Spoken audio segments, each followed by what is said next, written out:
Curiosity is a key factor in unleashing business potential. By encouraging all employees to be genuinely curious, this gives two huge benefits to any business. So benefit one, improved problem solving. By being genuinely curious, by asking good questions of customers, suppliers, and of each other, employees will get to the bottom of problems and come up with solutions far quicker than those who are less curious.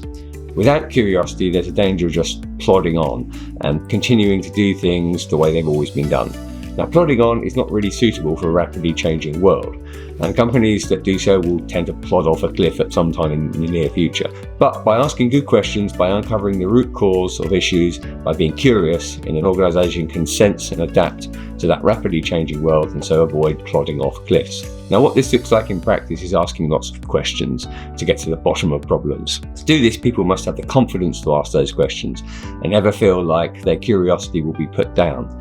This is a cultural thing within a business and must be led from the top.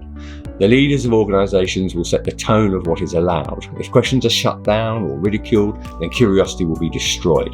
If ideas and questions are never punished and instead praised, then curiosity will flourish. So the second big benefit of curiosity is reduced interpersonal conflict. Most interpersonal conflict occurs when people refuse to be curious. It is impossible to experience anger and frustration in a conversation if both parties are genuinely curious about what the other person thinks and feels. If you train yourself to be curious, you'll find those negative emotions melt away.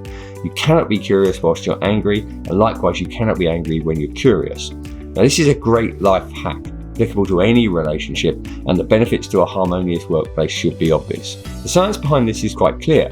Fear, anger, and other negative emotions come from the amygdala part of the brain. This is our reptile brain that controls our baser instincts.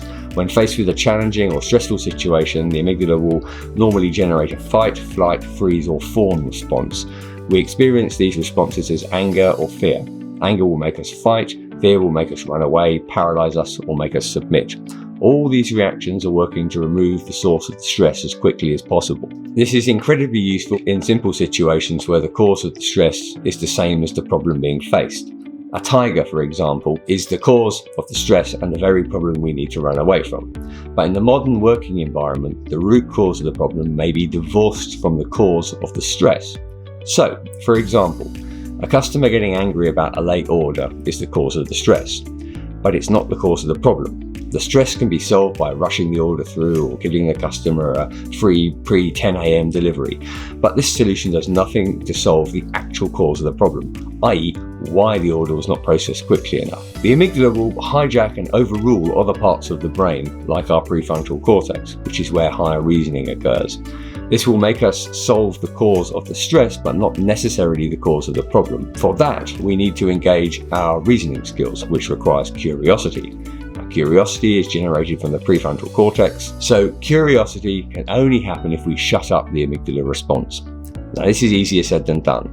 Our emotional responses to stressful situations like interpersonal conflicts are hardwired. The level to which people experience these negative emotions varies greatly from individual to individual, and being self-aware of how we respond to stress is the first step in quietening down that pesky amygdala, and so allowing our curious prefrontal cortex to thrive. If this is possible, what we find is that most interpersonal conflicts are just down to basic misunderstandings rather than one party being bad or stupid. Once curiosity can be engaged, this comes out, and even very heated conflicts tend to melt away. So, how do we foster curiosity in a business setting? Here's 3 good ways. Firstly, develop self-awareness. Help people become more self-aware through personal development plans. A personal development plan should be more than just mere skills training.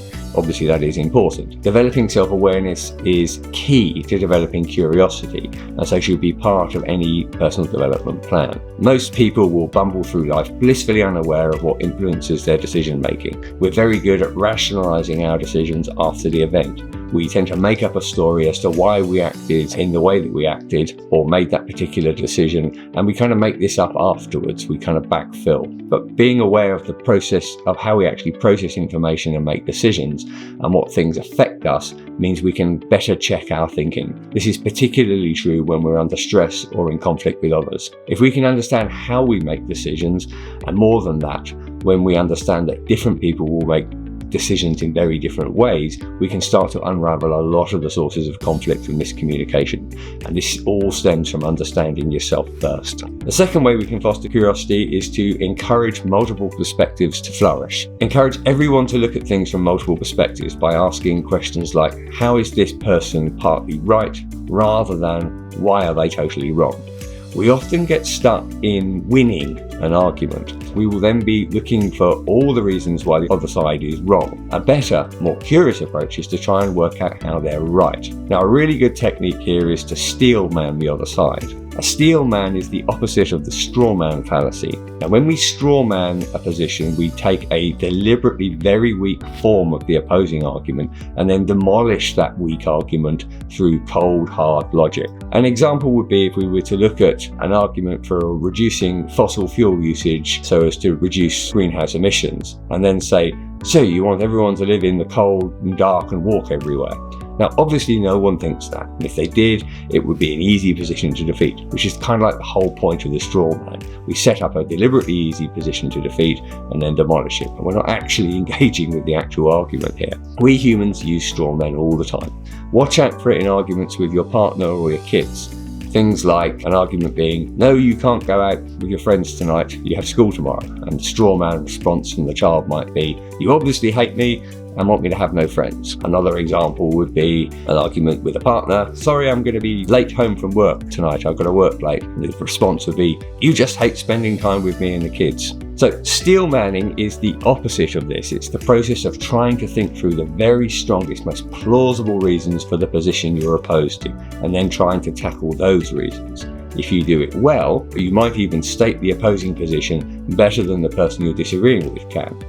Now, when one does this, often nuggets of truth come out, and you may find the very process of steel manning changes some of your positions.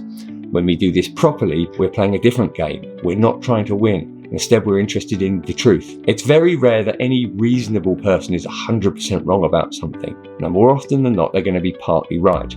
Steel manning brings out that partial truth, and the only cost of this is your ego.